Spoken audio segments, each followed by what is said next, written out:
ستاسو نه دا ورونو تپوس کوم چې آیا دې ذلې ته څه راوړل او څه تاسو مخې له ولیدله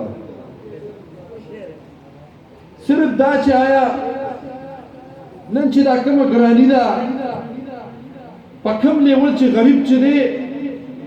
نور غریب خراب شو په دې خرابو حالات کې چې تاسو د تیل قیمت وګورئ تاسو د ګیس قیمت وګورئ تاسو بجلی ته وګورئ تاسو دال چاولې دې وړو وړو څیزونو ته راشئ د دې قیمتونو ته وګورئ دا څیز به کم حد ته رسي تاسو ډالر ته وګورئ چې ډالر کم حد ته وخته آیا د دې به حل سي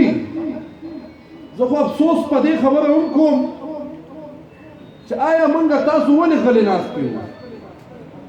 موږ به کله روزو میدان ته یو څیز چې مخکې په 10 روپۍ و هغه څیز نن 50 روپۍ ته وخته که موږ د تیلو د ډیزلو خبره وکړو په 70 کې نن سبا په 135 ته وختله د بجلی به وایو نه اوس خو بجلی پکې بجلی نه وي ګیس هم ورپسې بندوي بجلی هم لاړه شي ګیس هم بند کړي مقصد د دې خبرې څه دی آیا موږ د خلکو د قوم کومه ګناه کړې ده موږ او تاسو کو دا اواز اوچت نه کړو موږ که تاسو میدان ته راونځو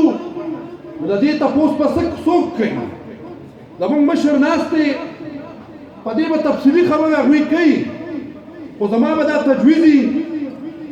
چې د ضد 400 د قومي وطن پارټۍ نه تکړه ورکران الحمدلله د یوې پارټۍ هم نشته دوی هر په سخته کې ثابته کړې ده په هر جلسه جلوس کې ثابته کړې ده وایم ټیم هم دا دی انشاءالله